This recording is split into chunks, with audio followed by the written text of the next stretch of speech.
des syndicalistes, des présidents d'organismes représentant soit des sociétés, un certain nombre d'investigations qui ont été menées avec le rapporteur ou représentants de métiers, et notamment de métiers de sport dans le football, le métier collectif. Se poser la problématique, je dirais, de la participation individuelle d'un certain nombre de nos compatriotes face à un sujet qui est vaste et notamment dans les métiers individuels. Et il n'était pas facile d'individualiser, je dirais, tel métier ou catégorie, ou les artistes, les acteurs de cinéma. Et donc, c'est tout à fait, je dirais, naturellement que l'on a essayé de voir dans quelle mesure on pouvait auditionner des personnalités répondant à la problématique qui nous intéresse, mais qui ne parlaient pas en fonction d'une fonction, je dirais, de président ou de syndicat d'une fonction d'une corporation, mais à titre individuel. Donc je vous remercie de votre présence, d'autant plus que c'est la première audition qui a lieu après une longue période électorale dans notre pays et que donc, je dirais, le Sénat retrouve sa sérénité naturelle pour reprendre les travaux. Avec le sérieux, on espère qu'on développe dans cette maison. Il ne restait que très peu de temps au rapporteur, M. Bocquet, pour soumettre à ses collègues un rapport, puisqu'il sera remis le 20 juin. Donc vous voyez que nous avons un espace-temps relativement réduit. Enfin, en préambule, je souhaitais dire que l'un de nos collègues, compte tenu, je dirais, d'une procédure avec l'un d'entre vous, a souhaité faire en sorte que les travaux puissent se dérouler tout à fait sereinement et donc ne participe pas, et que je dois en excuser auprès des autres membres de la commission, mais ne participe pas à cette audition. Donc maintenant, je vais commencer l'audition. Alors, messieurs, je vous rappelle que conformément au terme de l'article 6 de l'ordonnance du 17 novembre 58, relative au fonctionnement des assemblées parlementaires, votre audition doit se tenir sous serment et que tout faux témoignage est passible des peines prévues aux articles 434-13 et 434-15 du Code pénal. En conséquence, je vais vous demander de prêter serment, de dire toute la vérité, rien que la vérité. Pour ce faire, vous lèverez la main droite et vous direz « je le jure ». Donc, si vous voulez bien, Monsieur Forger, peut-être. Je vous donne le micro. Merci. Monsieur Noah. Merci beaucoup. Alors, je ne sais pas si vous avez quelques propositions ou un propos introductif liminaire à proposer aux membres de la commission en fonction, je dirais, des interrogations qui ont été suscitées par les administrateurs de la commission, ou si vous souhaitez que nous passions directement à un mécanisme des questions et des réponses. Mais si vous avez des propos liminaires, vous avez la parole. Non, pas particulièrement. Bon, alors je vais passer la parole à notre rapporteur, Monsieur Bocquet. Bien, très bien, merci Monsieur le Président. Donc, merci messieurs d'avoir accepté cette invitation à être auditionné donc face à la commission d'enquête qui nous intéresse depuis maintenant plusieurs mois. Donc ce n'est pas en tant qu'initiateur des systèmes que vous êtes ici ce matin, mais Monsieur le Président l'a rappelé, nous avons auditionné pas moins d'une centaine de personnes depuis le début, entrepreneurs, les grands groupes, les banques, avocats fiscalistes, syndicalistes, journalistes d'investigation, les services de Bercy, donc qui nous permet d'avoir un regard global sur le sujet. Nous avons effectué certains déplacements, à Jersey notamment, à Bruxelles, et nous serons en Suisse cette fin de semaine, et à la City à Londres lundi prochain. Et je pense que nous aurons au terme de ces travaux une vision assez générale de la situation au regard de cette problématique de l'évasion fiscale, de l'exit fiscal. Et donc nous avons effectivement souhaité vous recevoir, vous auditionner, parce qu'on voulait aussi s'intéresser au monde des sportifs et au monde des artistes, qui peut être concerné par le sujet. Et je pense qu'il était justifié que nous vous entendions, et encore une fois, je vous remercie de vous être prêté finalement à cet exercice de vérité qui demande un certain courage. Donc vous appartenez sans doute à une catégorie de Français qui perçoit des revenus élevés. Par ailleurs, vous avez une grande notoriété, la présence médiatique nombreuse en témoigne. Vous êtes très populaire, vous avez une grande visibilité nationale et internationale, et justement, dans le cadre de la mondialisation, vous avez été amené à évoluer dans des ensembles très internationalisés. Donc, l'un des aspects de l'évasion fiscale s'appuie sur la concurrence effrénée que se mènent les pays sur ce domaine. Voilà, et donc ma première question a trait à votre perception du système fiscal français, mais aussi en parallèle à ce que vous avez pu ressentir au cours de vos rencontres des systèmes fiscaux des pays où vous avez été amené à fonctionner ou séjourner au cours de votre carrière. Donc j'aimerais avoir un peu votre perception, donc à titre comparatif, entre le système fiscal qui est le nôtre et les systèmes fiscaux des pays que vous avez pu fréquenter. Est-ce que vous pourriez nous donner un premier avis là-dessus, s'il vous plaît? Bonjour à tous. Allez, micro. Oui. Bonjour à tous. Moi, je peux effectivement vous parler de la problématique, enfin en tout cas de les questions que les joueurs de tennis se posent lorsqu'ils passent effectivement professionnels. Comme certains d'entre vous le savent, je vois qu'il y a quelques journalistes tennistiques qui sont là. Une carrière de joueur de tennis est finalement assez courte. On se rend compte qu'aujourd'hui, dans le top 100, les joueurs arrivent dans le top 100 à l'âge de 21-22 ans. Vont arrêter leur carrière aux alentours de la trentaine, 32, 33 pour ceux qui tiennent le plus longtemps. Donc ça fait des carrières effectivement extrêmement courtes, au cours desquelles effectivement ils vont avoir des revenus essentiellement aujourd'hui sur les tournois ATP. Comme vous le savez, depuis maintenant 10 ou 15 ans, les prize money dans les tournois tout autour de la planète ont considérablement évolué, et tant mieux pour la profession, puisque, je tiens à le rappeler, parce que dans le cadre du tournoi de Roland-Garros, aujourd'hui, on a fait évoluer en quelque sorte les prize money, parce qu'il faut savoir qu'un joueur qui évolue au-delà de la 120e place mondiale, aujourd'hui, ne rentre pas dans ses frais. Donc un joueur qui est aujourd'hui 140e, 150e joueur mondial et qui voyage tout au long de l'année perd de l'argent lorsqu'il joue le circuit.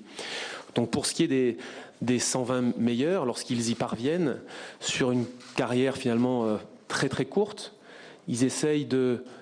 et là je parle de les joueurs de tennis en général, hein, des Français mais des autres, d'optimiser finalement ce temps de jeu, puisqu'ils voyagent en général, ils sont 8 mois par an, 9 pour certains, tout autour du monde. Ils essayent de trouver fiscalement effectivement les endroits où ils peuvent résider qui sont pour eux les plus avantageux. Alors certains vivent aux États-Unis, en Floride. On sait que c'est un État qui est beaucoup plus avantageux pour certains sportifs, même pour les Américains du reste. Pour ce qui est des joueurs italiens, parfois allemands, on sait que Monaco était une destination forcément très très intéressante. Pour ce qui est des joueurs français, certains sont allés en Angleterre, d'autres sont allés en Belgique, certains sont allés en Suisse, tout simplement pour effectivement optimiser sur ces 8-10 années, je dirais, tout le prize money qu'ils allaient pouvoir gagner sur les cours. Ce qu'il faut savoir, c'est que par rapport aux prélèvements fiscaux, tous les pays, vous devez le savoir, ne sont pas du tout à la même enseigne. D'ailleurs en France, lorsque je jouais, ou Yannick jouait aussi, on avait un prélèvement automatique qui devait être de l'ordre de 32 ou 33%, qui était libératoire, que payaient d'ailleurs tous les autres joueurs étrangers aussi. Ce système a finalement après évolué, puisqu'aujourd'hui les joueurs français et étrangers sont imposés sur le territoire français à hauteur de 15%, à la suite de quoi, en fin d'année, ils doivent faire une déclaration complémentaire où ils vont inclure sur les tournois de Bercy, de Roland-Garros, de Metz, de Nice, de Marseille, on a la chance d'avoir plusieurs tournois en France, vont faire une déclaration totale, et moins leurs 15%, ils vont payer le complément. Et le complément, pour effectivement vous en doutez, pour les meilleurs, ceux qui sont en tout cas dans les 50 meilleurs, ils dépassent le plafond maximal, et certains sont imposés à, aujourd'hui c'est quasiment 50%. Bien sûr, pour les joueurs français, et pour les joueurs étrangers. Donc aujourd'hui, tous les joueurs de tennis professionnels, au-delà d'un certain plafond, sont imposés dans ces montants-là. Chose qui va peut-être être amenée à évoluer avec la prochaine tranche fiscale. C'est pas pareil dans tous les pays. Il y a d'autres pays aujourd'hui où la fiscalité en Europe et bien sûr dans d'autres pays est beaucoup plus légère. D'ailleurs, peut-être une question sur laquelle il faudra revenir plus tard, parce qu'il y a aujourd'hui certains joueurs qui, lorsqu'ils ont le choix entre venir jouer en France, je parle des bons joueurs, et être imposés à 50%, peut-être à l'avenir plus, et à jouer dans un autre pays voisin où il y aura une fiscalité qui sera plus légère, ils feront le choix justement de jouer dans ces autres tournois. Ça risque de pénaliser, je dirais, les tournois français. Voilà, après, qu'est-ce que je peux rajouter que, effectivement, les joueurs dont j'ai fait partie lorsque je jouais sur le circuit, lorsqu'on a décidé de résider à l'étranger, c'était justement pour pas avoir, je dirais, une double imposition. Pour ma part, j'étais résident en Suisse. C'est un pays qui fait pas la double imposition. Et lorsque j'ai payé un montant aux États-Unis de l'ordre de 30 ou 35% de prélèvement obligatoire, moi qui ne suis pas au forfait en Suisse, qui paye mes impôts comme un Suisse, j'avais pas de double imposition derrière. Les joueurs français qui résident en France, lorsqu'ils payent 30% aux États-Unis, sont imposés sur ce montant-là qui est gagné donc à l'extérieur du territoire, puisque la plupart des joueurs jouent quand même beaucoup à l'étranger, sont imposés une deuxième fois sur ces montants-là. C'est une des raisons pour lesquelles, entre autres, beaucoup d'entre eux, aujourd'hui, choisissent de s'expatrier pendant le temps de leur carrière pour justement optimiser et ne pas avoir cette double imposition qui, finalement, pour eux, n'est pas très avantageuse. Voilà, je ne sais pas si j'étais assez clair ou... Vous avez évoqué les États-Unis qui, vous le savez, ont pris des mesures par rapport à la fiscalité de leurs ressortissants et notamment établi des règles fiscales qui imposent leurs nationaux, quel que soit leur lieu de résidence. Alors, est-ce que ça constitue une exception américaine? Et considérez-vous que nous pourrions, en France, aménager notre loi fiscale pour réduire les incitations à l'exil fiscal? Ça pourrait être une des propositions que nous formulerons dans le rapport. Quel est votre sentiment sur cet aspect, l'un et l'autre, s'il vous plaît? Écoutez, je crois qu'aujourd'hui, de toute façon, personne ne se soumet à l'impôt, quel que soit l'endroit où le sportif a son activité. Lorsque c'est aux États-Unis que les joueurs français et étrangers doivent payer ces 32 ou 33% suivant les États, ils s'en acquittent. Lorsque c'est en France et que Rafael Nadal gagne Roland-Garros, parfois même Bercy, et lorsqu'il est imposé à plus de 50% ou à l'avenir, c'est qui sera le cas, il le fera. Et je crois qu'aujourd'hui, les joueurs, les sportifs n'ont pas d'autres options aujourd'hui que de s'acquitter de ce qui leur est dûment réclamé. Pour en revenir une nouvelle fois aux joueurs de tennis, sachant qu'ils passent 8 mois par an souvent à l'étranger, certains choisissent justement de s'exiler fiscalement pour optimiser ces 8 années-là cet écart qui peut être de l'ordre de 15-20% parfois. Lorsqu'ils vont arrêter leur carrière, pour certains, dont je fais partie, on n'a pas notre baccalauréat et il faut repartir dans une autre vie, repartir de zéro. Et pour certains, d'avoir eu justement ce petit matelas de côté, leur permet de repartir de manière un peu plus sereine. Après, là encore, je veux dire, chaque pays propose des nouvelles lois et je dirais que tous les sportifs, comme tous les citoyens de tous les pays du monde, se soumettent à ces lois. Quelle est votre réaction avec cette proposition qui apparemment va devenir une réalité d'une création d'une tranche à 75%, idée lancée pendant la campagne des présidentielles, qui devrait aboutir effectivement à une disposition légale? Quel est votre sentiment sur cette proposition, s'il vous plaît?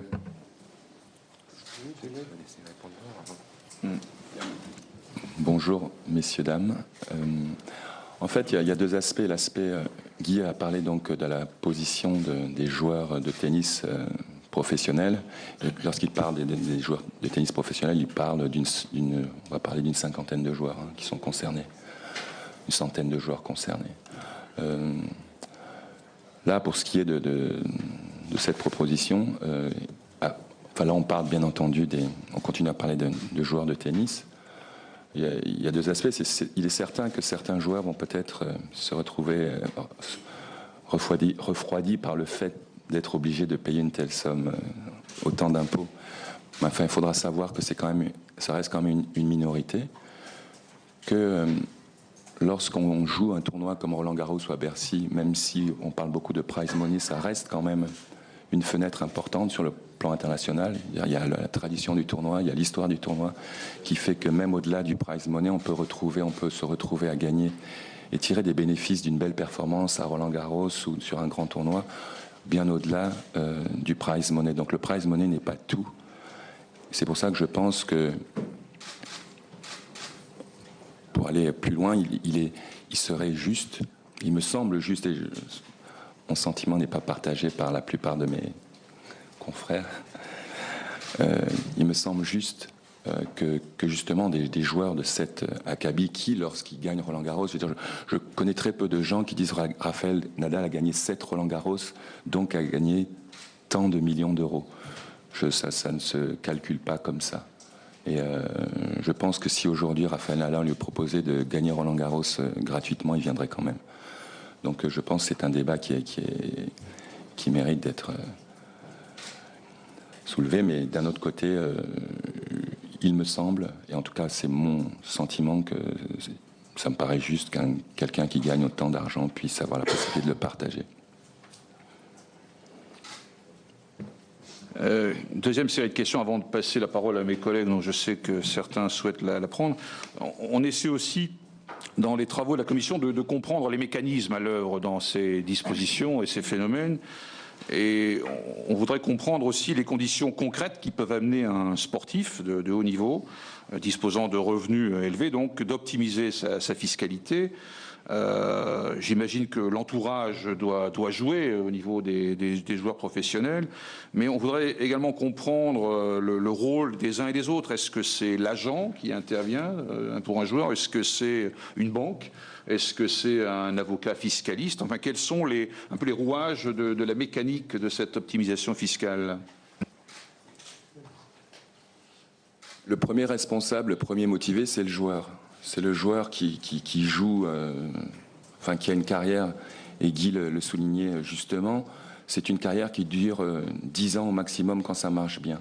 C'est vrai que pendant ces 10 ans, le joueur a à cœur d'optimiser ses gains et de faire des économies, en sachant très bien que dans 98%, 95% des cas, la reconversion reste un problème très important.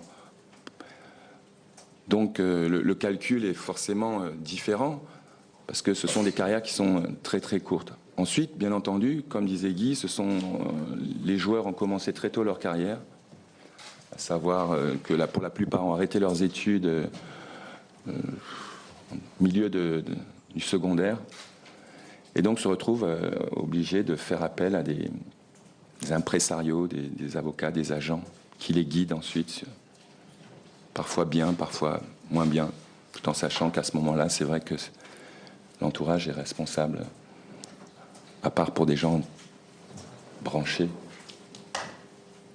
qui connaissent bien, comme Guy.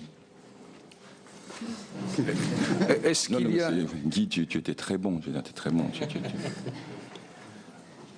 Oui, Monsieur Forget, votre sentiment là-dessus, s'il vous plaît. Non, mais c'est vrai qu'Yannick l'a bien illustré. C'est vrai qu'aujourd'hui, dès qu'un jeune joueur commence à pointer le bout de son nez, il est forcément repéré et par des marques et par des agents. Il y a 2-3 grosses agences de joueurs de tennis aujourd'hui, qui sont d'ailleurs aussi un petit peu dans le foot, et qui forcément proposent leurs services à ces joueurs-là pour s'occuper de leur carrière. Alors ça va du choix d'un entraîneur à la négociation des contrats, la négociation de certaines garanties sur les tournois, jusqu'à leurs investissements, comment faire fructifier son patrimoine. Ça va jusqu'à aussi effectivement des conseils en termes de délocalisation pour avoir une fiscalité plus avantageuse. Ça va jusqu'à de l'intendant, jusqu'à des réservations de billets d'avion, jusqu'à... donc c'est des organismes qui sont très connus sur la place publique, qui interviennent d'ailleurs dans le monde du sport, mais du spectacle aussi, qui sont dans tous les sports, dans la Formule 1, dans le football, dans le golf. Et aujourd'hui, je dirais que quasiment tous les joueurs professionnels, tous sports confondus, sont aujourd'hui représentés par quelques-unes de ces grandes maisons. Vous imaginez que lorsqu'un joueur, quel que soit le sport, a 22 ans, 21 ans, et pour la première fois commence à avoir des rentrées d'argent qui lui permettent de vivre convenablement, et là encore, excepté, je veux dire, les 5-6 meilleurs joueurs du monde de tennis, je veux dire, très vite ça dégringole après, pour arriver au 120e, je dirais, qui n'arrive pas à mettre 1 centime de côté à la fin de l'année. Si on veut faire un comparatif avec le football, finalement, un petit peu, on va dire que entre les 6 meilleurs joueurs du monde sont vraiment dans une catégorie bien à part. Après, il y a les autres qui sont entre, on va dire, peut-être 6, 8 et 25, qui en vivent bien, qui peuvent finir leur carrière en ayant mis pas mal d'argent de côté. Puis après, il y en a d'autres qui sont entre 50 et 100 et qui ont pu en fin de carrière s'acheter une jolie maison ou un très bel appartement à Paris et qui, comme le disait Yannick, vont repartir après dans la vie active. Donc c'est pour ça que ces garçons essayent, sans savoir jusqu'où ils vont aller à 21 ans ou 22 ans, très tôt d'optimiser, c'est-à-dire en allant dans un pays voisin où justement ils vont pouvoir chaque année économiser un petit peu plus, et ce petit plus fera peut-être la différence à l'arrivée, mais ils sont effectivement encadrés. Je veux dire, la plupart des joueurs n'ont aucune notion. Alors c'est vrai qu'en vieillissant un petit peu, on est... Ils sont quoi? Ouais. Les joueurs aussi jouant, je vous l'ai dit tout à l'heure, 6 à 7 mois par an à l'étranger. Yannick tout à l'heure parlait des contrats. Effectivement, il a raison. C'est vrai que pour un joueur comme Rafael Nadal ou Roger Federer, le prize money qui va gagner sur les cours est quelque part inférieur à ce qu'il va avoir en contrat publicitaire. Mais là, on parle vraiment de 4-5 joueurs qui sont hors normes. Tous les autres, je veux dire, la plupart des 100 meilleurs vont gagner beaucoup plus d'argent, je dirais, sur le circuit avec leur performance sur le terrain. D'ailleurs, c'est des montants qui sont complètement officiels. Vous allez sur Internet, c'est des montants que vous pouvez trouver. Et ces joueurs-là, justement, essayent, parce qu'ils jouent beaucoup à l'étranger, d'économiser le plus possible. Est-ce que vous iriez jusqu'à dire qu'il y a du démarchage dans les approches de ces joueurs qui montent, démarchage de la part d'avocats fiscalistes, de banques, y compris de banques étrangères parfois, et les structures qui gèrent les contrats publicitaires lorsqu'ils sont établis, est-ce qu'on peut imaginer qu'elles soient implantées dans des territoires offshore, c'est-à-dire à fiscalité privilégiée? Ici et là, avez-vous connaissance de ce genre de situation? Écoutez, pas à ma connaissance. Moi, j'ai été représenté par une société qui s'appelle IMG, qui est un groupe mondialement connu, qui ont des bureaux à Paris, à Londres, à New York, sur tous les continents. Je ne crois pas connaître. Il y a probablement des agents qui sont en freelance, qui sont peut-être domiciliés ailleurs, qui ont leur structure sur des pays offshore, mais les grandes maisons dont je parle, qui sont quand même, qui représentent peut-être 80% des joueurs aujourd'hui et des joueuses, sont des sociétés qui sont implantées partout. Et pour répondre à votre question, oui, parfois il y a certaines banques qui proposent un certain nombre de services, mais c'est souvent en général les agents qui proposent justement certaines alternatives aux joueurs. Les parents aussi, vous savez très bien, d'ailleurs peut-être encore plus chez les jeunes filles que chez les jeunes garçons.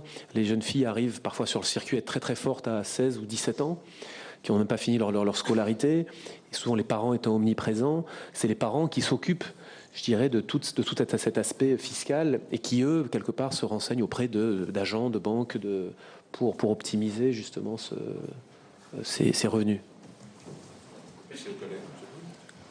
Merci, monsieur le rapporteur. Alors, Nathalie Goulet. Oui, je voudrais d'abord vous remercier d'être là, vous dire qu'une grande partie des auditions que nous avons menées jusqu'à maintenant nous ont amené à voir la différence entre la fraude et l'optimisation, et que vous nous avez tout à fait clairement expliqué l'optimisation, qui est une procédure absolument légale, d'utilisation absolument normale et régulière de la législation qui est appliquée. Le rapporteur a posé la question que je voulais vous poser, donc je vais juste faire une simple remarque, c'est qu'il y a quand même une très grosse différence avec des individus, des sportifs de haut niveau, des danseurs ou des artistes, et puis des entreprises publiques qui, elles, organisent clairement, officiellement, des sièges à l'étranger. C'est quand même tout à fait différent. Donc, merci pour ces explications, et je voulais simplement vous dire qu'on avait aussi, en tant que parlementaire, parfois un certain nombre de difficultés à faire comprendre nos rémunérations, nos modes de retraite, etc. Et qu'il y a un gros problème en France avec les gens qui gagnent de l'argent, et que dans cette commission, nous n'avons absolument rien et aucune hostilité à l'égard des gens qui gagnent beaucoup d'argent. L'objectif de cette commission était plutôt d'essayer de comprendre les mécanismes d'évasion et de faire la différence avec l'optimisation. Donc vous nous avez clairement expliqué l'optimisation, qui est un sujet qu'on comprend extrêmement bien. Donc le rapporteur m'ayant soufflé ma question, je n'ai fait qu'une petite remarque. Merci. Très bien. Monsieur Collin. Oui, la question a été pour partie abordée par notre rapporteur, qui est toujours complet. Remercie à mon tour Guy Forget et Yannick Noah de se prêter à cet exercice, c'est pas toujours facile. Revenir donc un peu sur ce sujet qui a été abordé concernant le degré d'indépendance qui existe avec ces structures ou agents, que ce soit pour les artistes d'ailleurs ou pour les sportifs.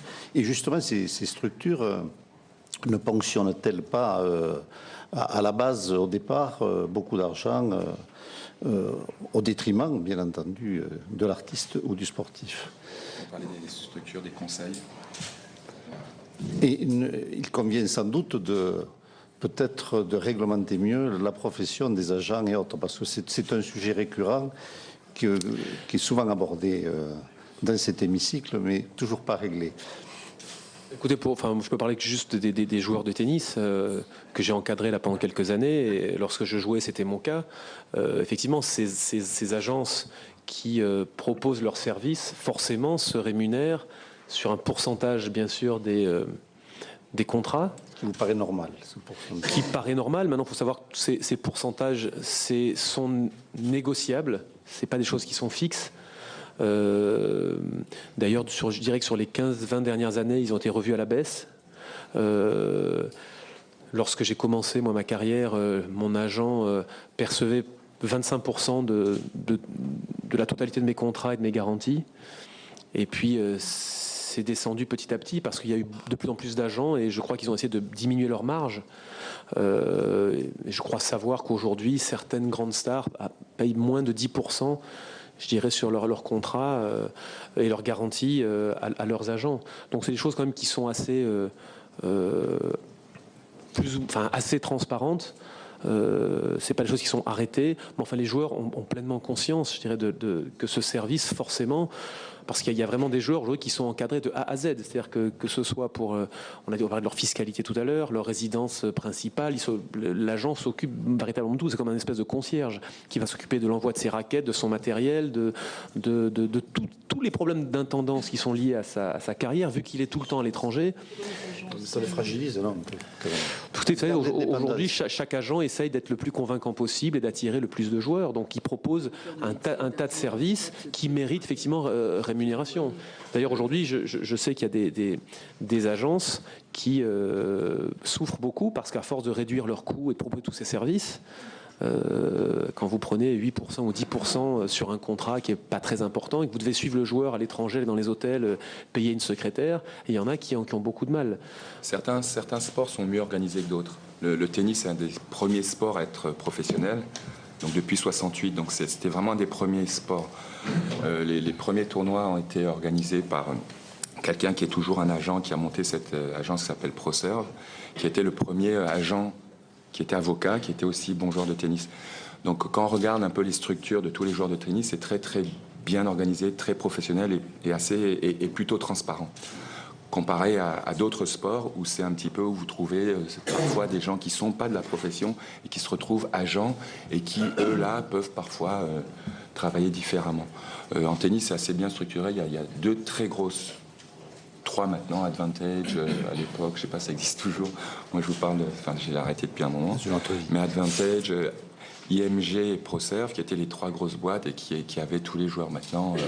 Et ça a toujours été très, très bien organisé. On voit par rapport à d'autres sports. J'avais des copains qui étaient dans notre sport et ils n'étaient pas aussi bien encadrés que nous, à tous les niveaux. À tous les niveaux.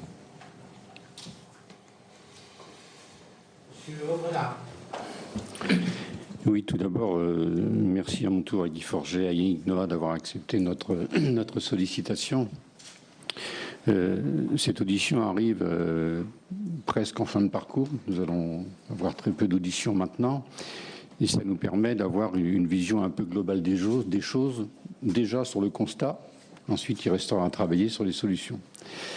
À travers l'audition de deux grands tennisman aujourd'hui, je pense que c'est aussi l'interrogation par rapport aux sportifs de très haut niveau en général, aux hommes et femmes de spectacle également, qui du fait de leur statut et du fait de leurs gains sont amenés parfois à être imposables en dehors de nos frontières.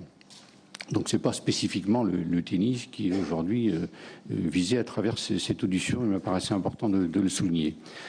Par ailleurs, l'ensemble des auditions nous montre aujourd'hui que la grande partie de l'évasion et de la fraude fiscale ne viennent pas des particuliers sportifs ou hommes et femmes de spectacle, mais me semble-t-il plutôt du monde de l'économie ou de particuliers très fortunés qui ont eu à un moment donné, peut-être ou pas, je n'en sais rien, la chance d'avoir de gros héritages et donc de cacher le patrimoine dont ils disposent.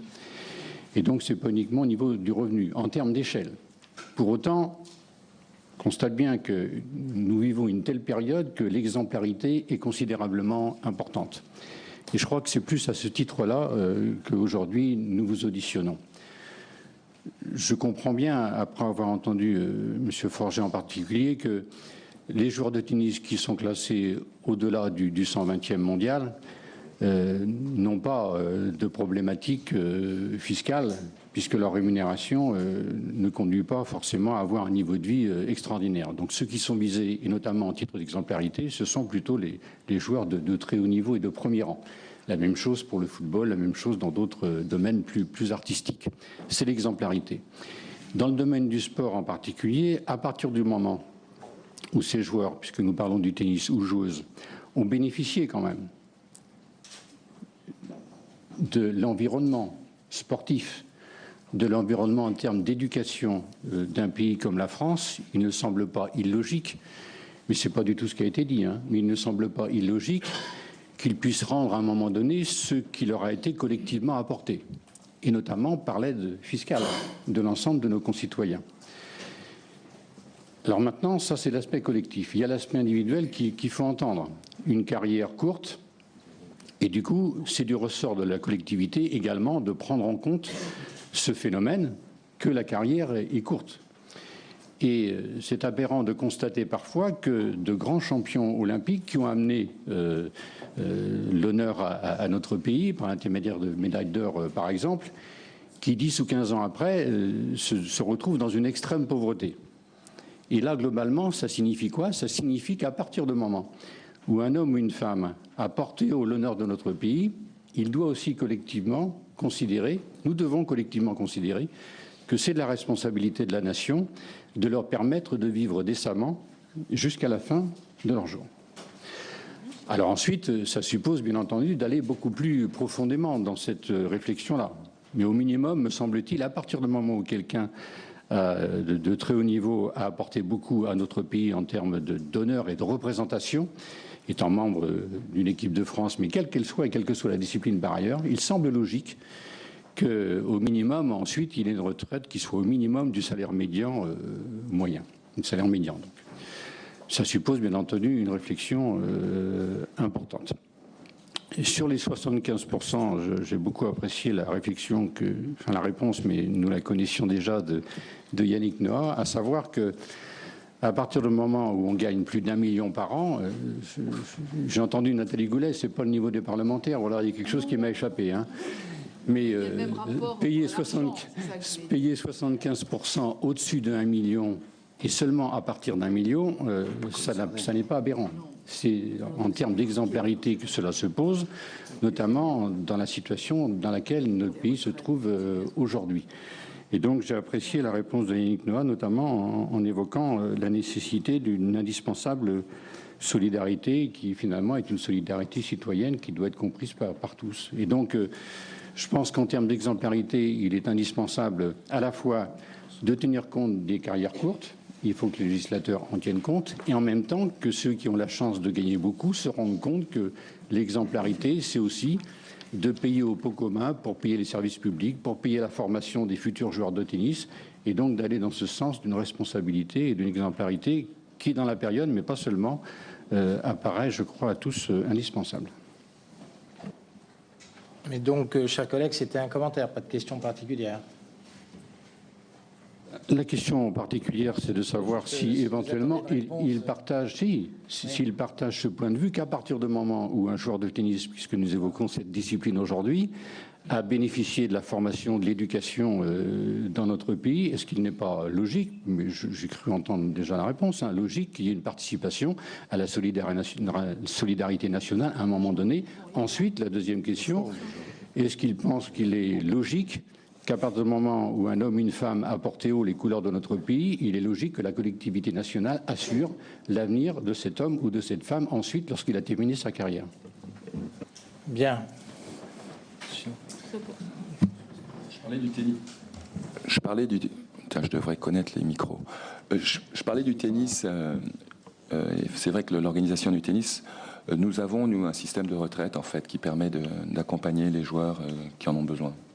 Voilà, donc on n'arrive pas dans les cas de figure où certains d'entre nous se retrouvent complètement laissés à l'abandon ou démunis. Mais ça, c'est une organisation qui est propre au tennis.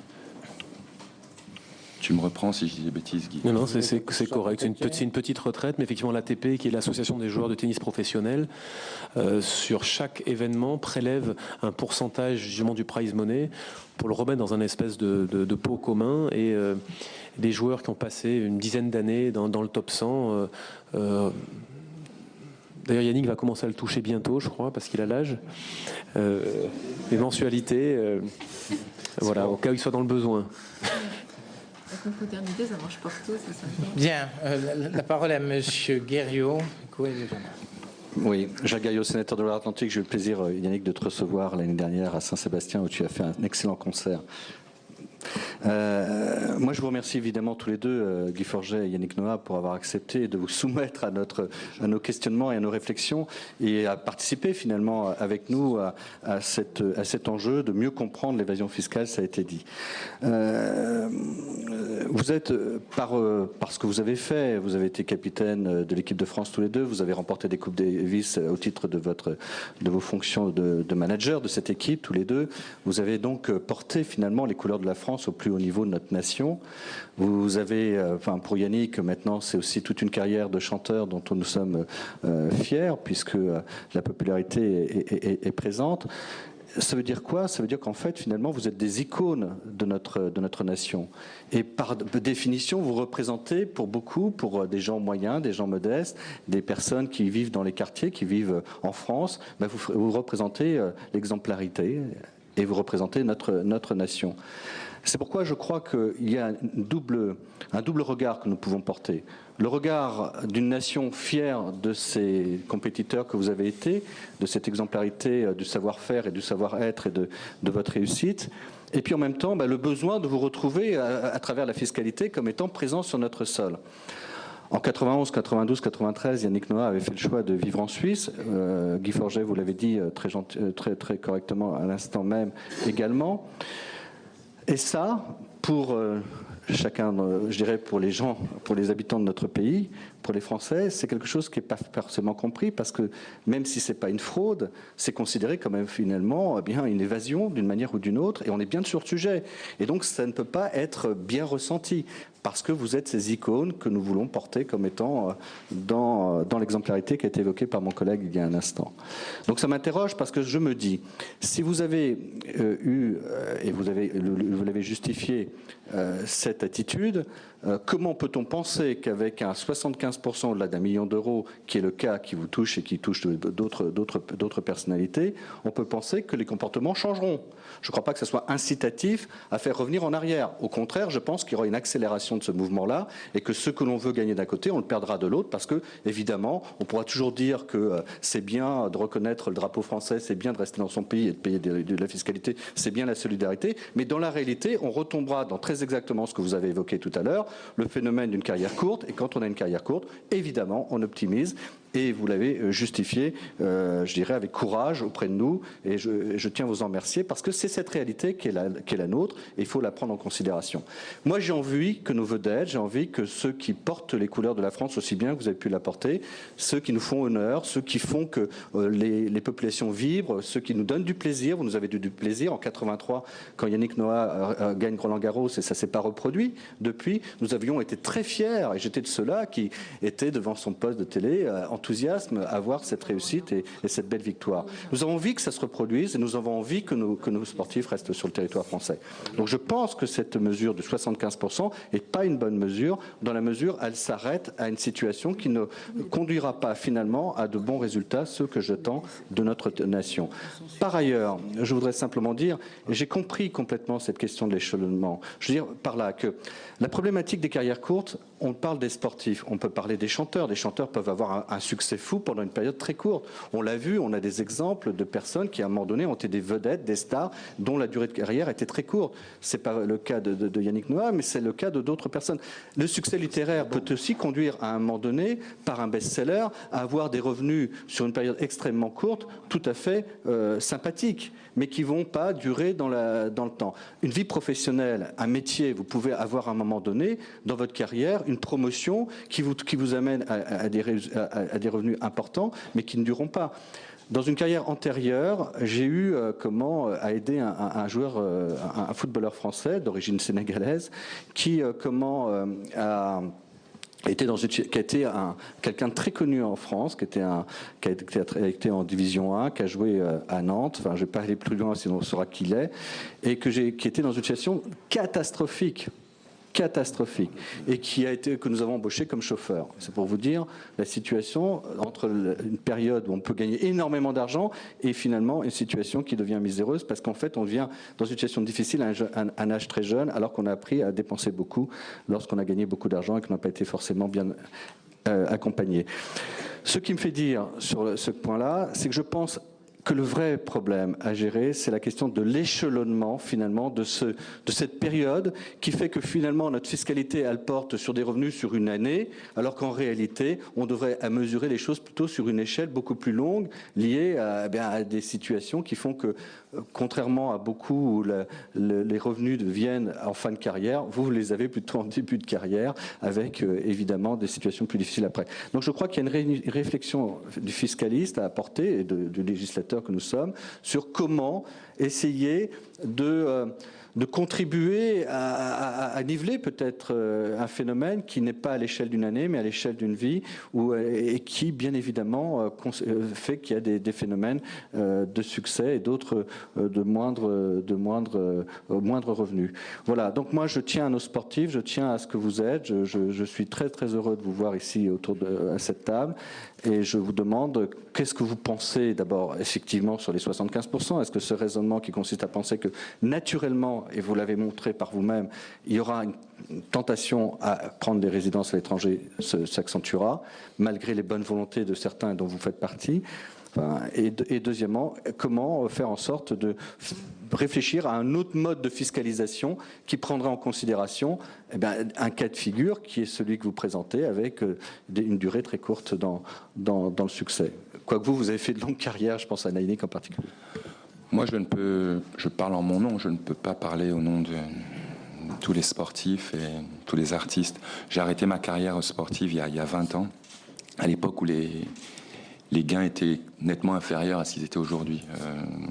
Et dans les 10 premiers mondiaux aujourd'hui, on fait une carrière aujourd'hui, et puis à moins de tomber sur un escroc, on peut vivre et faire vivre sa famille pendant une ou voire 2 générations. Donc c'est quand même très différent de ce qui me concernait, ce qui a pu nous concerner. Nous, devait s'occuper de l'après-tennis quasiment le lendemain de la décision de la retraite, quoi. Donc moi, en fait, j'ai décidé, ma décision d'aller m'installer en Suisse en 91, c'était le lendemain de ma retraite. J'ai arrêté en 90, en 91, j'étais en Suisse. Juste simplement parce que j'avais la crainte du lendemain. Voilà. C'est très simple. C'était avantageux pour moi. Après, il y a eu un mode de vie et un certain nombre de choses à faire pour continuer cette vie à Montreux. Et puis au bout de 3 ans, c'était un petit peu long et j'ai décidé de revenir en France, d'autant plus que grâce un petit peu à Guy, j'ai eu des revenus inespérés, à savoir que il m'a permis de gagner la Coupe Davis en tant que capitaine, donc j'ai gagné un petit peu de sous. Merci Guy. Non, je te le dis, 22 ans après, je te le dis. Et donc voilà, j'avais arrêté de jouer, je suis devenu capitaine pendant 3 ans et c'est vrai que j'ai eu des revenus à ce moment-là. Le joueur de tennis gagne la plupart de ses revenus à l'étranger. Enfin, c'est vraiment différent. Il y a une grosse différence entre gagner des sous. Et là, je peux faire la différence justement avec le chanteur que je suis maintenant. Je fais, entre guillemets, toute ma carrière, 80% de ma carrière en France. Il est hors de question que j'aille ailleurs. Je gagne mon argent ici, je paye mes impôts ici. Naturellement, je vis ici. Je serai une vedette internationale sur le plan artistique, peut-être que la question se poserait. Est-ce que si demain je vais faire 50 concerts aux États-Unis et que je gagne 50 fois ce que je gagne ici, parce que tout est multiplié par 50, est-ce que j'aurai envie de revenir payer mes impôts ici? Certainement pas. Certainement pas. Même si j'adore chanter la Marseillaise, même si je suis prêt à me battre pour les couleurs de mon pays. C'est une question de personnel, peut-être égoïste, à ce moment-là. Mais là, le problème se pose pas. Je gagne mon argent ici, je gagne mon argent ici grâce au public français. Donc il me semble normal de partager avec le public français. Je ne peux pas conseiller à mon fils qui a fait toute sa carrière aux États-Unis de venir payer 75% ici. Ce serait aberrant. Par contre, moi, je pense que c'est normal que je paye 75%. Pour répondre à votre question des 75%. Je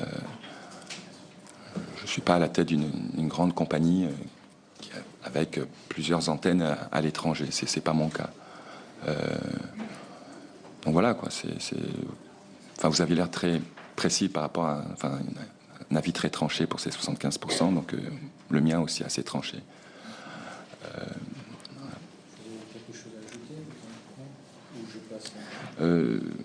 Oui, j'ai trop parlé.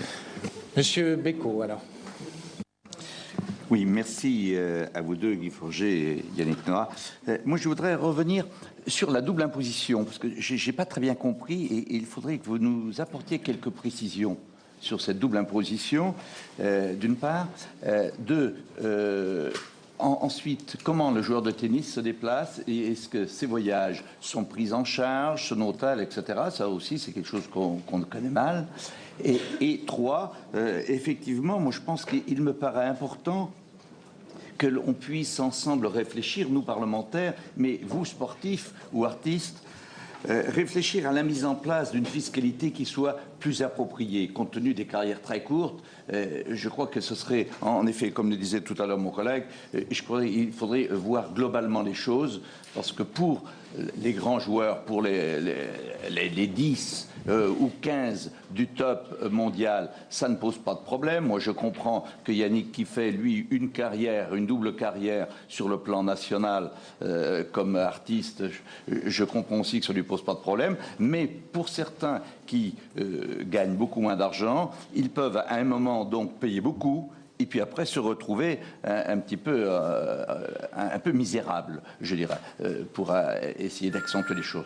Donc c'est un petit peu pour cette raison que je dirais il y a peut-être là vraiment une réflexion à mener ensemble, les élus et les sportifs et le sport de haut niveau et les artistes. Merci. Pour répondre à votre question concernant donc puisque c'est la question que vous posiez par rapport aux frais d'un joueur de tennis, contrairement au football ou beaucoup d'autres sports, le joueur de tennis, il est son propre patron et c'est lui qui rémunère son entraîneur, son préparateur physique et lui, il a un certain nombre de charges.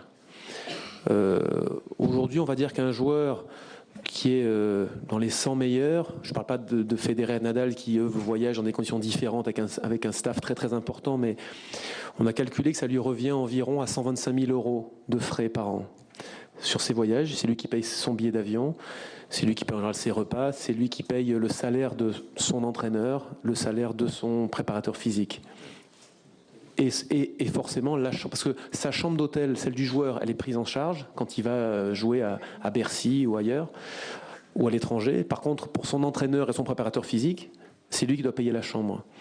Donc on arrive à grosso modo, je crois que l'Australien, ça lui coûte 135 140 000 €. Le joueur européen, je crois que c'est 120 125 000, et puis certains, c'est un petit peu moins. Mais enfin, aux alentours de 125 000 € de frais, c'est ce que un joueur doit débourser en minimum par an pour suivre le circuit de manière générale. Une nouvelle fois, pour revenir aux joueurs français, là, des joueurs français qui sont résidents à l'étranger aujourd'hui, ils doivent être 7-8. Il y a 7-8 joueurs français qui ont choisi d'élire domicile à l'étranger. Ce que disait Yannick tout à l'heure, sur tous leurs revenus français, par contre, c'est-à-dire qu'on joue beaucoup en France. Il y a la Coupe Davis, il y a Roland-Garros, il y a Bercy, il y a le Tournoi de Montpellier, il y a Marseille, il y a Metz.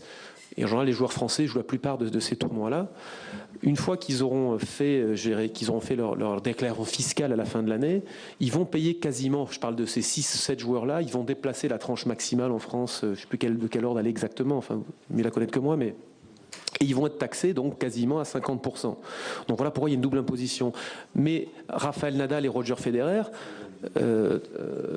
sont dans le même processus aujourd'hui. Eux sont étrangers, mais ils doivent faire une déclaration complémentaire à la fin de l'année parce qu'ils n'ont pas seulement joué Roland-Garros, ils ont joué aussi Bercy, ils ont joué d'autres tournois en France.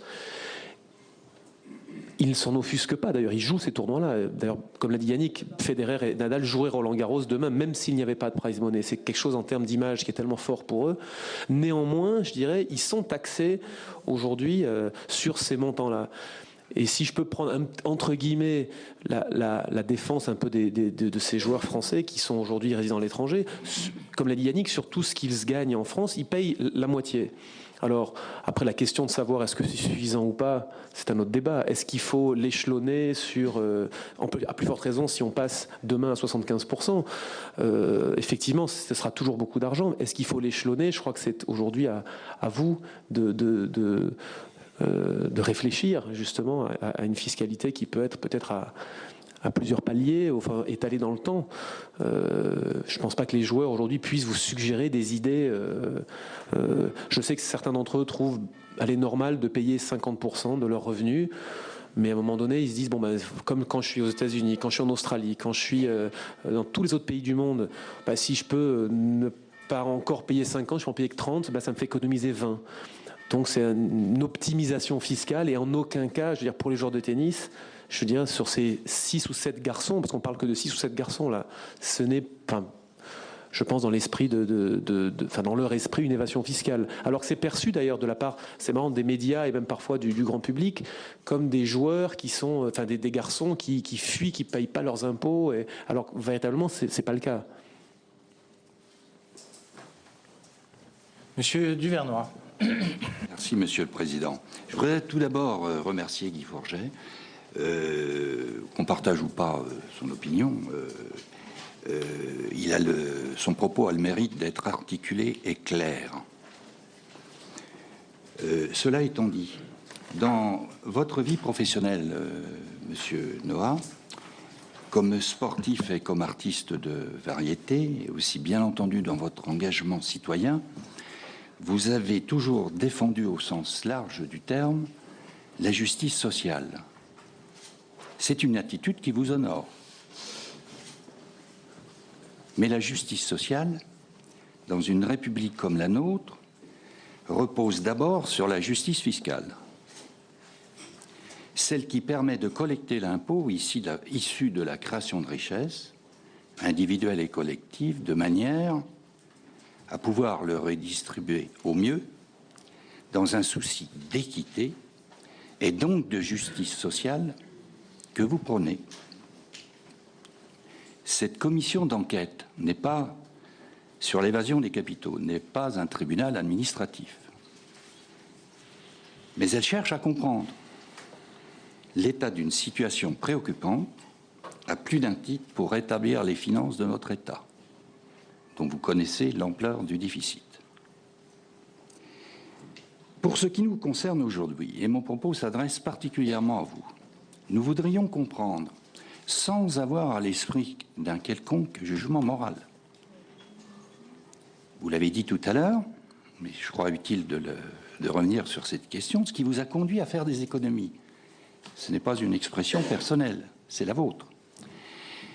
En Suisse, dans les années 90, et c'est l'expression que vous avez utilisée publiquement à plusieurs reprises, vous l'avez encore dit tout à l'heure, relayée par les médias, toujours sensible et prompt à répercuter vos propos.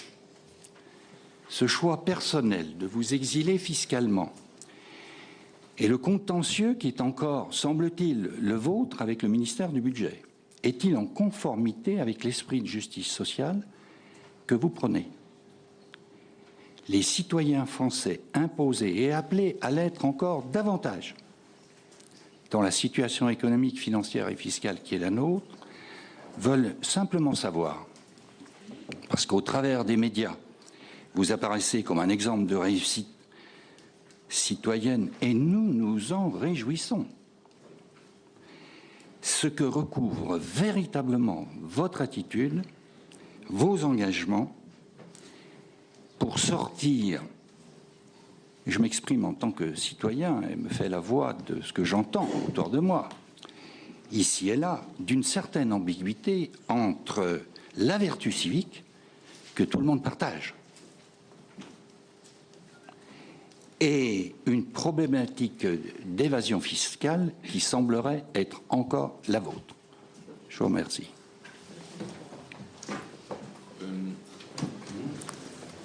Il m'avait semblé clair que cet aspect n'allait pas discuter de cette partie. Bref, disons que je suis effectivement en procédure. Le fisc me réclame une somme pour l'année fiscale 93 que je conteste pour des raisons que je ne vais bien entendu pas discuter ici. Certains pensent qu'il y a ambiguïté. Moi, je pense que je défends mes droits comme tout citoyen. Le fisc m'a réclamé de l'argent et je le conteste. C'était il y a 19 ans. Je le conteste, je continuerai à le contester jusqu'au moment où la justice décidera. À l'heure où on parle, je ne dois rien. Je ne dois rien. Enfin, je sais pas, je ne dois rien. Pour ce qui est donc de l'exemplarité, je pense qu'il y a des... Premièrement, effectivement, très important de s'acquitter de l'impôt. Et pour certains, plus rare, d'aller au-delà. Et ça, je ne suis pas venu ici pour expliquer combien, quand je reverse à la société. Voilà. Encore une fois, je suis très déçu parce qu'on m'avait vraiment dit que on n'allait pas aborder ce sujet ici. Mais je ne suis pas non plus surpris. Je ne suis pas non plus surpris et j'espère que ma réponse vous convient. Je suis désolé, c'était pas prévu du tout. Je crois qu'il faut préciser les choses. Je ne vois pas quel sujet on n'aurait pas à aborder dans une commission d'enquête. Je ne sais pas ce qui vous a été dit, mais d'abord, je crois qu'il n'y a pas de...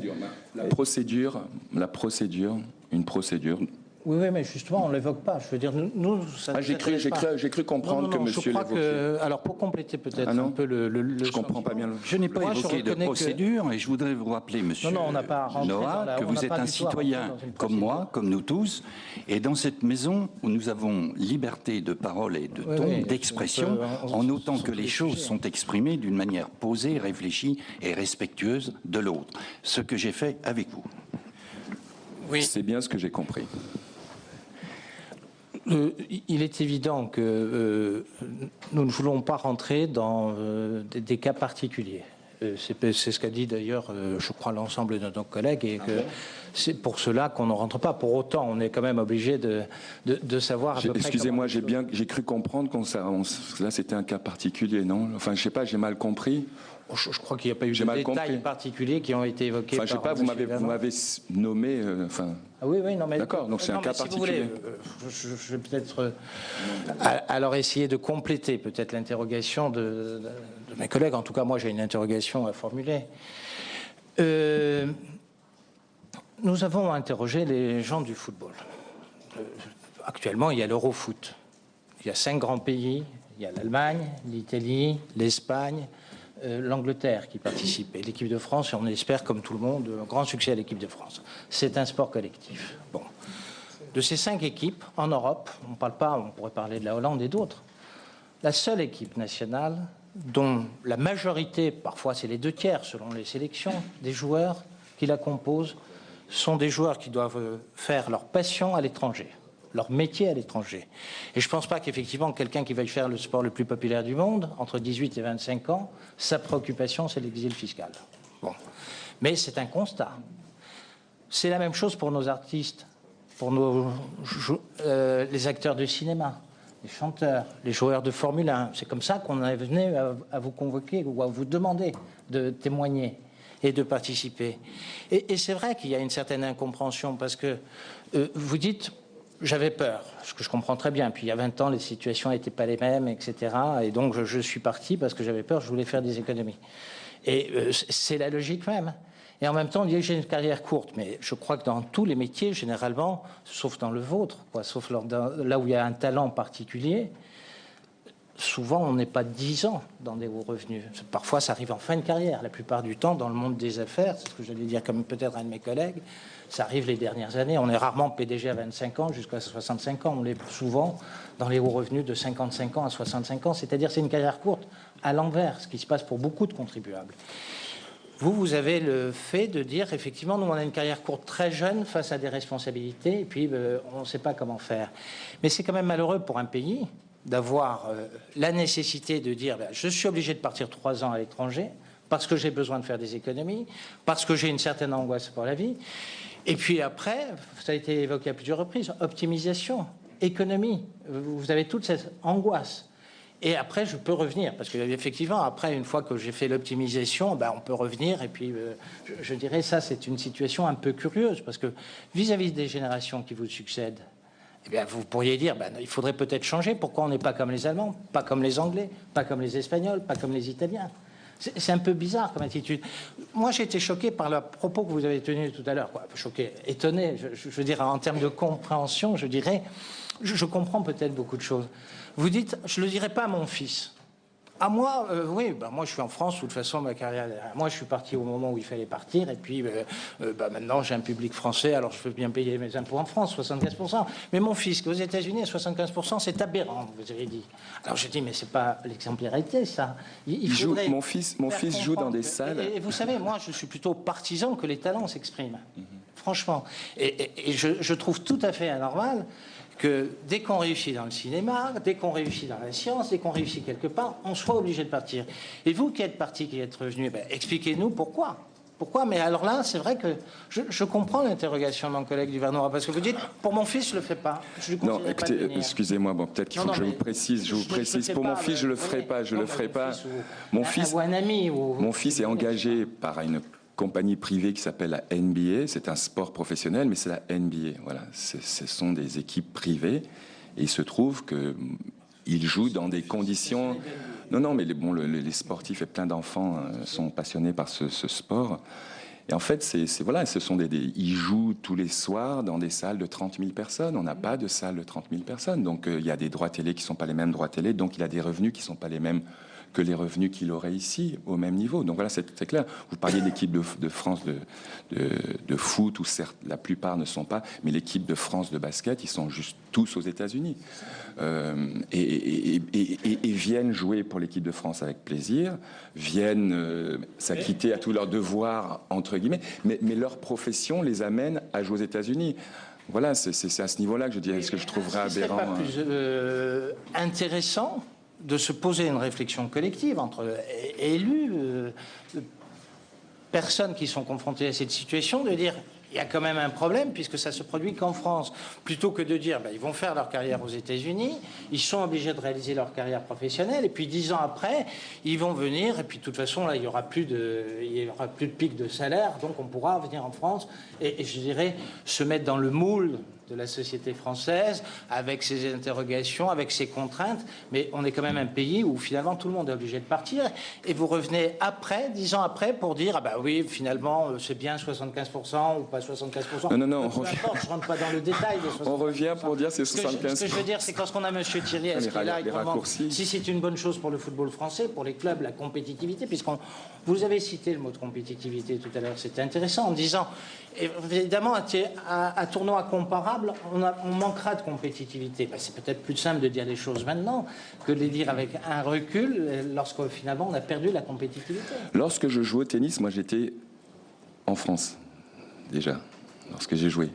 Il y a certains sportifs français qui font toute leur carrière et leur après-carrière à l'étranger. Je vous ai parlé de mes 3 ans. C'est pas que j'ai passé 3 ans en Suisse, d'un coup je suis revenu parce que d'un coup il y avait une opportunité. Il y a une différence. J'ai pris le cas de mon fils parce que c'est un sport vraiment très très particulier et précis. Là, c'est vraiment, on parle d'extrême là.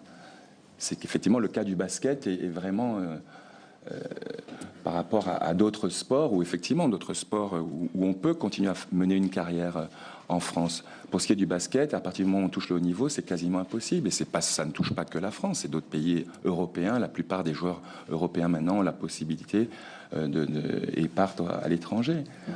Pour ce qui est des joueurs de tennis, aujourd'hui, à l'époque, certains étaient à l'étranger, mais aujourd'hui, ils sont tous à l'étranger. Et ils vivent. Donc voilà, c'était justement pour éclairer justement mon point de vue personnel et expliquer un peu mon parcours. Et oui, au bout de 3 ans, j'ai décidé de venir parce qu'il y avait un mode de vie qui ne me satisfaisait pas, même si j'avais envie de faire des économies. Je veux dire, on se voyait. Voilà, Non, mais mon seul propos était de dire, c'est peut-être pour vous l'occasion de prendre la parole, puisque il y en a qui sont dans cette situation en période active et qui, eux, sont contraints d'être à l'étranger pour l'instant et que vous dites tout à fait naturellement, finalement. Si j'avais, d'ailleurs vous l'avez dit, je crois, d'une autre manière, si j'avais mes concerts aux États-Unis devant un public américain, peut-être que moi aussi je me poserais la question, si j'ai bien compris ce que vous vous êtes dit tout à l'heure. C'est un peu pour ça qu'on se revoit. C'est un peu pour ça qu'on se voit. La question, c'est de savoir pourquoi ça on s'en va. vaudrait la peine de le dire pour les générations actuelles, ceux qui sont actifs et qui sont dans cette situation. Ça vaudrait bien la peine, compte tenu de votre expérience, de dire oui, il y a eu des contraintes et il y a l'optimisation, c'est la réponse à peut-être une certaine contrainte ou oppression qui, à un moment donné, est trop forte. Or, c'est bizarre parce que on a le sentiment que vous êtes je dirais, pas dans la même situation lorsqu'on est au cœur de la carrière ou après la carrière, et je dirais face à cette contrainte. Enfin, pour pas monopoliser le dialogue, je vais passer la parole à Monsieur Vaugrenard et puis après au rapporteur quand il le souhaite. Le rapporteur, Monsieur Vaugrenard avait fait. Oui, rapidement, Monsieur le Président. Je suis surpris de l'intervention de mon collègue et de celle qui a suivi, de la vôtre, Monsieur le Président. Parce que, et je me pose la question, je vous le dis franchement, si la question a été posée à Yannick Noah, pas seulement de manière suggestive, parce que ses orientations politiques déplairaient peut-être un peu. Nous avons eu beaucoup d'auditions depuis quelques mois. C'est la première fois que je constate ce comportement, mettant en cause personnellement l'une des personnes que l'on auditionne. Donc permettez-moi d'être interrogatif sur les raisons de ces questions particulières qui sont posées. Moi, ce que je constate, c'est que la réponse de Yannick Noah par rapport à ce moment où il est allé en Suisse, c'était par rapport à la crainte de l'avenir. Par rapport à un certain nombre d'auditions, un certain nombre d'organisations également, fortement conseillées par des avocats fiscalistes en particulier, par rapport également à l'évasion fiscale concernant les héritages et le patrimoine immobilier. Toutes ces évasions fiscales, voire toutes ces fraudes fiscales, selon moi, sont guidées par une forme de cupidité exacerbée. Ce qui n'est pas le cas, selon la réponse de Yannick Noah et la démonstration qui est faite chaque jour de son engagement humaniste, par rapport à d'autres auditions que nous avons effectuées. Donc je ne comprends pas bien cette manière d'intervenir. La question qui devra se poser à nous très clairement et très sereinement, et il aurait été intéressant du reste, dans toutes nos auditions, d'avoir un témoin citoyen qui, lui, était bien en dessous d'1 million d'euros, mais qui avait simplement un salaire médian de 1 600 euros, c'est-à-dire la moyenne des salariés français, pour avoir son opinion aussi sur l'exemplarité qui est indispensable et qui est nécessaire. Ça ne signifie pas, je le redis à nouveau, qu'il ne faut pas être attentionné au fait que les sportifs ont des carrières courtes. Mais à ce moment-là, ce n'est pas par une démarche individuelle que la solution peut être apportée. C'est par une réflexion, une démarche collective. Et ça nous regarde. C'est de notre responsabilité. Et donc, lorsqu'on parle de cela, je pense qu'il faut le faire sereinement. Et au moment où nous aurons, avec le rapporteur qui a fait un travail remarquable, à faire des propositions, j'attends de voir. Ce qui aujourd'hui semble d'une grande virulence, de savoir si les propositions qui seront faites, ça sera une diminution d'impôts généralisée ou une augmentation d'impôts en direction de ceux qui peuvent participer à l'effort collectif. Et là, nous verrons vraiment quel est le fond de la pensée de chacun et au-delà du discours, de savoir ce que nous proposons. Parce que la situation est difficile et parfois catastrophique. Et donc, moi, je regrette, je le dis, qu'on utilise une audition pour mettre en cause quelqu'un qui, non seulement a porté haut les couleurs de notre pays, mais aussi a montré par une démarche humanitaire quotidienne qu'il était au service du collectif. Avant de passer la parole à M. Guerriau et au rapporteur, comme vous m'avez mis en cause, je vais quand même faire une précision.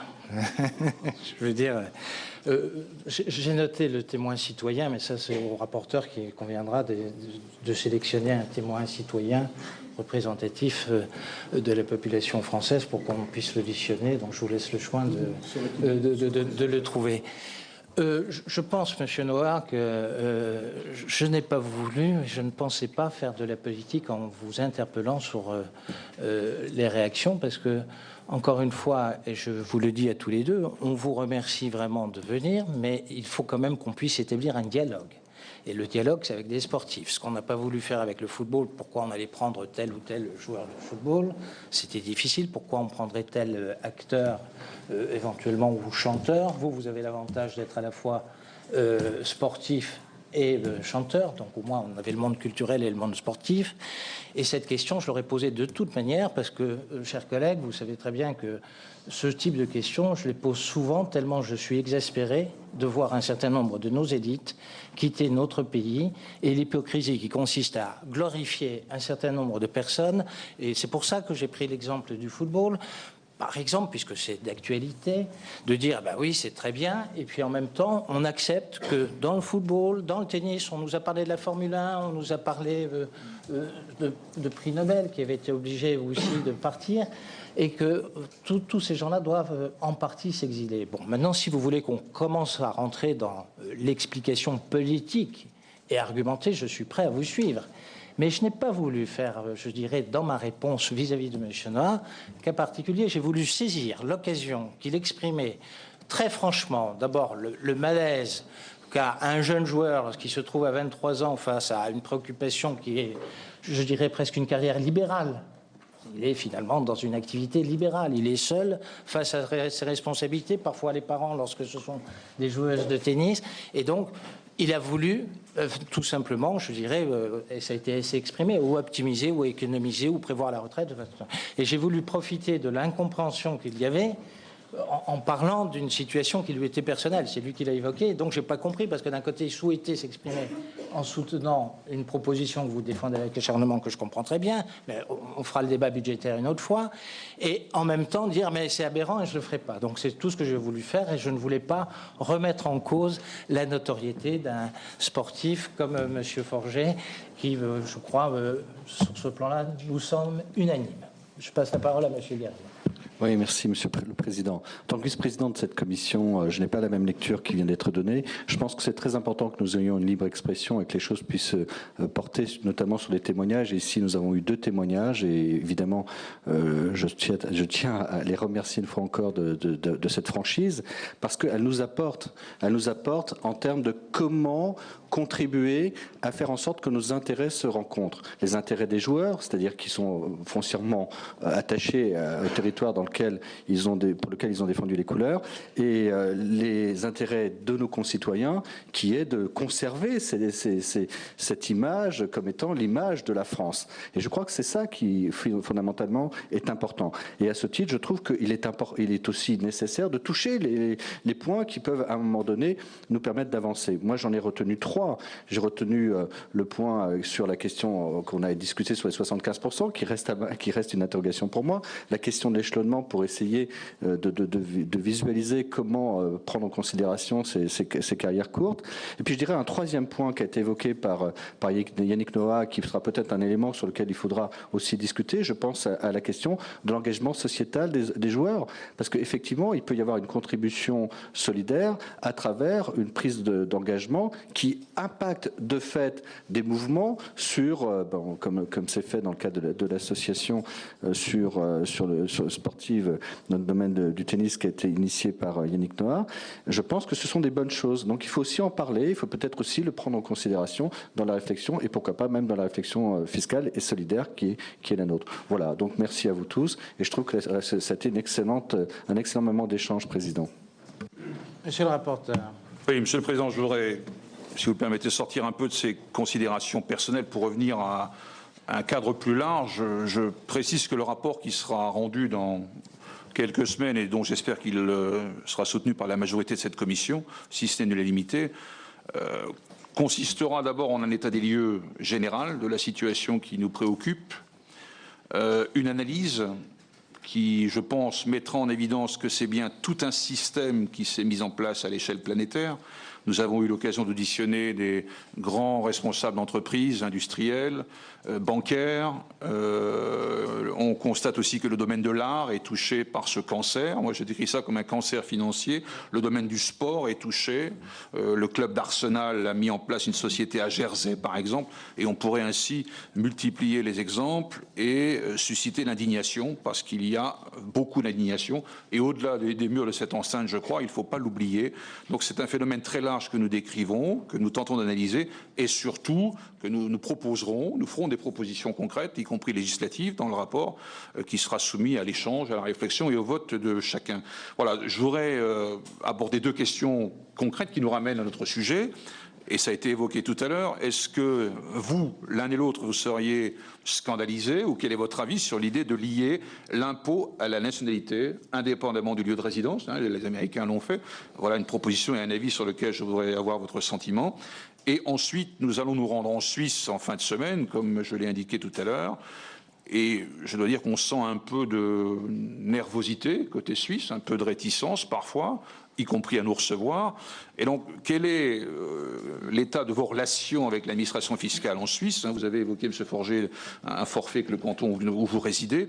Donc, quel est l'état de vos relations avec l'administration fiscale suisse? Et avez-vous ressenti dans la dernière période un changement d'atmosphère, une espèce de regain de tension, puisque, je le disais, l'indignation monte dans le monde depuis quelques années avec cette crise financière, économique qui fait rage.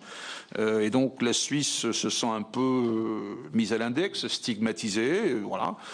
Donc nous allons nous y rendre cette semaine. Avez-vous, de votre point de vue, senti une évolution du climat par rapport à tous ces sujets ayant trait à la fiscalité et à l'imposition des résidents étrangers?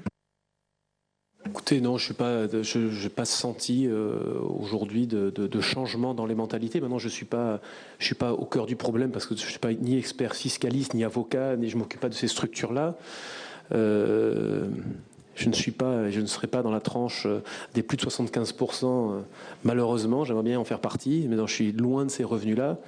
Et pour ce qui est de mon cas personnel, je ne suis pas au forfait, ce qui est le cas parfois de certaines personnes qui viennent s'installer en Suisse. Moi, je paye mes impôts en Suisse comme un résident suisse, donc je fais une déclaration fiscale normale basée sur mes revenus. Donc voilà, pour répondre à votre question clairement, mais je suis peut-être un petit peu loin de la réalité. Peut-être il y a des gens sur place, notamment dans le système financier, qui pourront peut-être mieux vous renseigner que moi. Une dernière question peut-être sur Sur la nationalité. Pardon. C'était votre demande, c'est pour ça que je me permettais. Est-ce que l'un de vous deux a un avis sur la nationalité? Non, franchement, j'ai pas d'avis. Je sais que les États-Unis fonctionnent comme ça. J'ai pas de. C'est peut-être très technique. Je ne sais pas si d'autres pays le font aussi. Sur le rôle de la Fédération française de tennis en tant qu'instance donc qui vous fédère, est-ce qu'il y a une philosophie, est-ce qu'il y a une éthique à l'œuvre au sein de la fédération par rapport à ces démarchages éventuels de jeunes joueurs qui montent au regard de la fiscalité, de la citoyenneté, utilisons ce mot. Est-ce que la FFT a une philosophie sur le sujet? Non, pas du tout. La fédération a une mission qui consiste à faire la promotion du jeu, la détection de jeunes garçons et jeunes filles. Et d'ailleurs, on a la chance d'avoir en France un système qui fonctionne très bien, grâce notamment au tournoi de Roland-Garros, qui génère des revenus considérables. Et tout cet argent est réinjecté donc dans la formation et dans les clubs. Et par ailleurs, dans la réfection du stade de Roland-Garros. La fédération étant seul, je dirais, responsable de ses coûts et de ses investissements. Donc la fédération est totalement autonome aujourd'hui et ne s'occupe pas du tout, je dirais, du tennis professionnel, excepté pour la Coupe Davis, puisqu'elle incite effectivement nos meilleurs joueurs à jouer la Coupe Davis. Et je voudrais faire une petite parenthèse là-dessus. C'est que parfois on entend des réflexions comme quoi certains joueurs sont bien contents de jouer la Coupe Davis. Mais moi, pour avoir été sélectionneur de cette équipe, je crois qu'on a la chance en France d'avoir des garçons qui, en permanence, je dirais, représentent leur pays. Alors ça va vous paraître peut-être un petit peu curieux, mais il y a d'autres pays voisins d'une autre, d'autres pays où aujourd'hui, même les équipes nationales, pour des joueurs professionnels, ce n'est plus une priorité. Donc autant pour le football, c'est peut-être des choses qui sont aujourd'hui incontournables. Sachez que dans notre sport, jouer pour son pays, aujourd'hui, on a la chance, quand même, je trouve encore en France et dans certains pays européens, qu'il y a des garçons qui défendent encore le drapeau. Il y a d'autres pays, je vous le dis, où il y a des joueurs pour des considérations purement professionnelles, parce qu'il y a d'autres engagements, d'autres compétitions, qui parfois font l'impasse sur la sélection nationale. Et je trouve par rapport à ça, la fédération fait un bon boulot et que les joueurs français, même si certains d'entre eux résident à l'étranger, je dirais, par rapport aux équipes nationales, jouent le jeu, et heureusement qu'ils le font, parce que s'ils ne le faisaient pas, je crois que l'ensemble, je dirais, du tennis français serait pénalisé. En fait, pour répondre, et je voudrais ajouter que pour répondre à votre question, en fait, la fédération n'a pas pour objectif de conseiller les jeunes en matière fiscale. Non, il n'y a pas d'accompagnement. Les jeunes, à partir du moment où ils deviennent espoirs, c'est-à-dire vers 15-16 ans, sont tout de suite contactés par des agences, des agents et des managers qui viennent les conseiller. C'est une bonne ou une mauvaise chose? Ils sont bien... On ne se retrouve... Enfin, en tennis, en tout cas, c'est très rare qu'il y ait des jeunes ou des joueurs qui se fassent escroquer, quoi. Ah bon? Ils sont bien accompagnés, c'est bien organisé. Bien que la fédération n'essaye pas de voir. Parce que on pourrait penser que ça serait pas mal que la fédération regarde un peu... On peut parler d'une grande famille, hein. Vous savez, on se connaît tous. En fait, voilà, il y a le président, le directeur technique national. On connaît, on sait tout. On connaît les agents, on connaît les agences. Ce sont des gens avec lesquels on a travaillé depuis longtemps. Donc on se connaît, on sait très bien. Lorsqu'il y a un jeune espoir, en général, il va être tout de suite contacté ou recruté par, je vais dire IMG. Et on les connaît, donc on sait qu'ils ils ne vont pas partir comme ça dans la nature. Pas d'autres questions, chers collègues? Très bien, messieurs, il me reste à vous remercier de ce moment de vérité qui a été instructif pour tous les membres de la commission et ça nous a permis de gagner du temps. Et donc, je vous remercie d'avoir consacré un peu de temps à nos questions. Merci.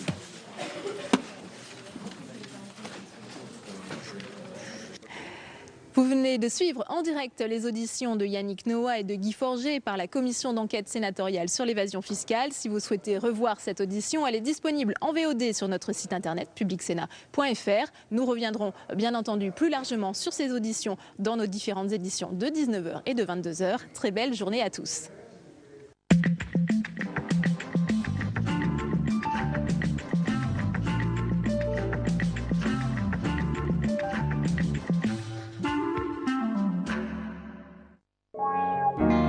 En 2005, Samsonite, fabricant américain de bagages, ferme son unique site français à Hénin-Beaumont dans le Pas-de-Calais.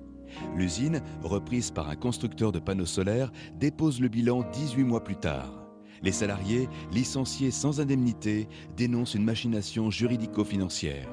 Pas un seul panneau solaire qui a été fabriqué sur le site d'Hénin-Beaumont. Pas un seul. Donc c'était des panneaux solaires qui étaient apportés d'Allemagne pour faire croire au personnel qu'on pourrait en faire. Mais c'est pas vrai. Liquidation totale ou la longue bataille judiciaire de salariés contre un géant industriel, un documentaire d'Hélène Desplanques sur Public Sénat dimanche à 9h, suivi d'un débat animé par Élise Lucet.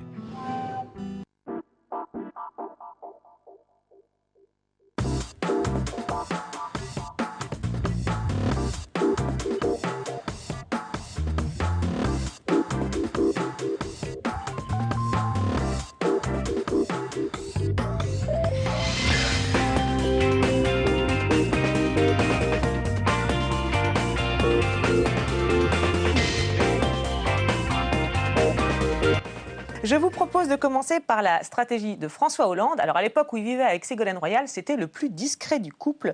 Et récemment, eh bien, il a décidé de présenter sa nouvelle compagne. C'était dans Gala. Valérie est la